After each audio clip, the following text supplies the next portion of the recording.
साथियों, घर निर्माण को लेकर के आज 2-4 पॉइंटों के बारे में अपने बातचीत करेंगे। ध्यान से सुनना। और अगर आप मकान बनाना शुरू कर रखा है या फिर आप मकान बनाने की प्लानिंग में हैं, तो ये जो मेन पॉइंट है, इन पर आपको अध्ययन करना है, इनके बारे में सीखना और ऐसे पॉइंट्स को सुनना बहुत ज़्यादा ज़रूरी होता है। तो आप सभी से मैं बस यही कहूँगा कि इस वीडियो को एंड तक देखना, ताकि घर निर्माण को लेकर के अगर अपने में जो भी कमियां रहती है, उस कमियों को अपने आसानी से पूरा कर सकें।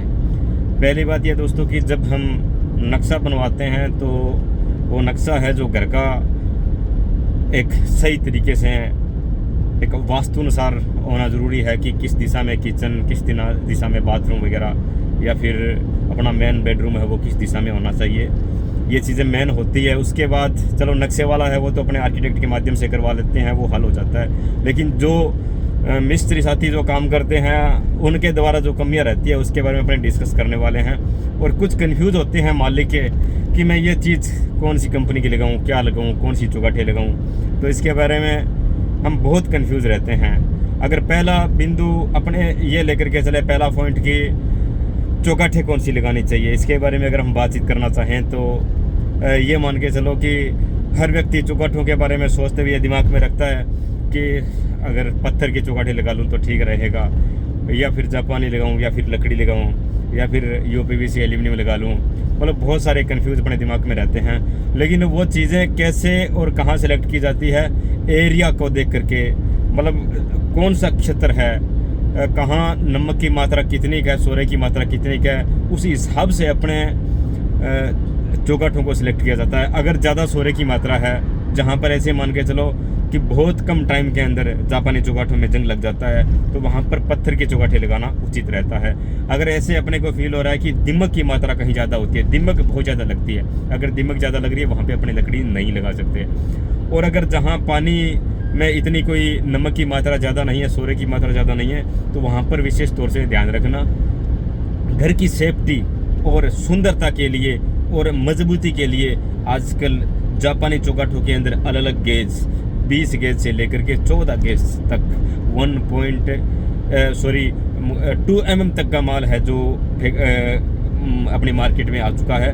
और 80 GSM से लेकर के 275 GSM तक का माल आज मार्केट में अवेलेबल हो चुका है।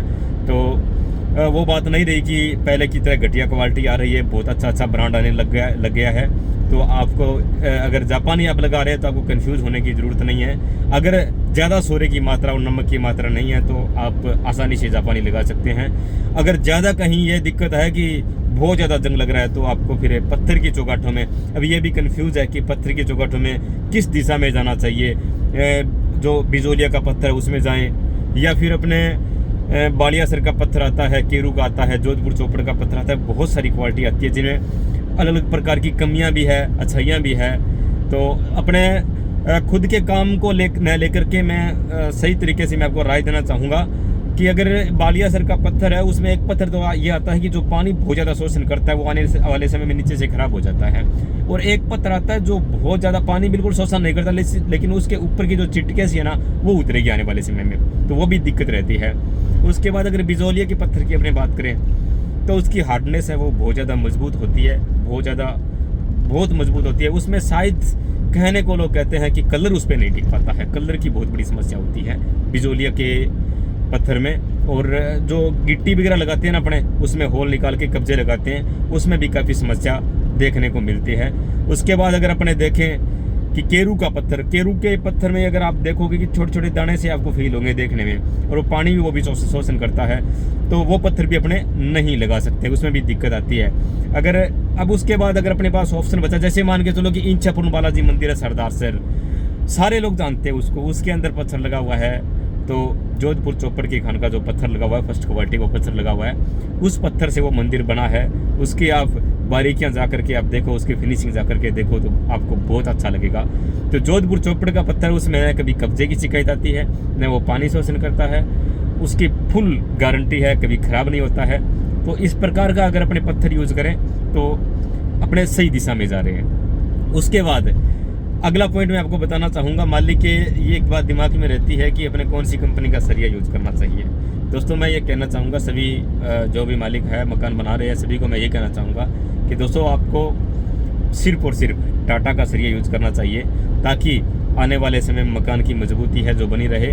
लेकिन एक बात और कहना चाहूँगा, हर मकान है जो बनने के बाद साइड में उसमें दरारें ही दरारें आ जाती है, करीबन 2.5 साल के बाद दरारें आती हैं। तो उसका इलाज अपने क्या कर सकते हैं, क्या ऐसा करें कि साइड में दरारें ना आए। मालिक उसमें सीमेंट खूब देता है, आप सीमेंट की कमी नहीं रखेंगे, आप सीमेंट खूब देंगे, सरिया बढ़िया देंगे, सरिया खूब देंगे, बीम खूब देंगे, लेकिन फिर भी 2.5 साल के बाद हमें वो साइड में दरारें हैं जो देखने को मिलेगी। तो ये जो कमी है इसको पूरी करने के लिए मैं आपको एक आगे वीडियो डाल दूंगा, लेकिन शॉर्ट में पहले मैं आपको बताना चाहूँगा कि आप मिस्त्रियों से राय और मशवरा कर लेना, बातचीत कर लेना। जिस टाइम आप छात लगे अपनी छात में एक बात नोट करना कि नीचे जो स्पेस पे गिट्टी लगाती हैं जाड़ को उठाने के लिए, वो सबसे बड़ी कमी है अपनी।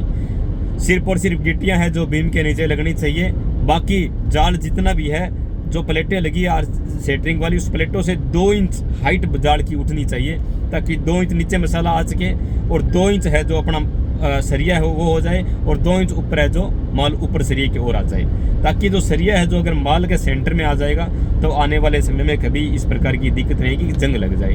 हाँ, एक दिक्कत और आती है, जब हम सरिया लिखवाते हैं सिकलीगर को बोलते हैं कि छत का सरिया लिख दो, तो एक अब हमेशा ध्यान रखना कि वो बहुत ज़्यादा 3 सूत का सरिया लिखाता है। 3 सूत का सरिया लिखाने से क्या होता है कि 3 सूत के सरिये से छत कमज़ोर ज़्यादा रह जाती है। मेरा मानना यही है कि एक परत 4 सूत के सरिये की और एक परत 3 सूत के सरिये की लिखवानी चाहिए। और हर बीम में क्रैंक होना बहुत ज़रूरी है।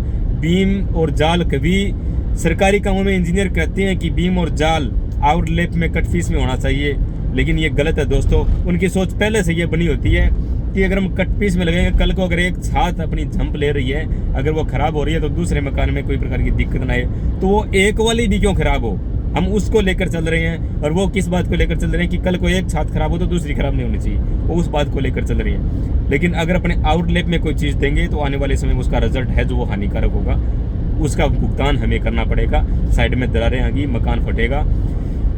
और आप इस पेज को, इस YouTube चैनल को सब्सक्राइब कर लेना। मैं आपको मकान घर निर्माण को लेकर के छोटे छोटे वीडियो सारी बातों को लेकर के डालूंगा कि छत में कितना जो मसाला है वो डालना चाहिए, कौन सी सीमेंट लगानी चाहिए, कितनी ग्रीट, कितनी क्रेशर बजरी लगाए या नहीं लगाए, चौगाठों के अंदर कौन सा मसाला डालना चाहिए, बहुत सारी बातें हैं। कौन सी कंपनी की चौगाठे कितने जीएस में आती है, ये बहुत सारी बातें करनी है जो एक वीडियो में हम सारी बातें नहीं कर पाएंगे।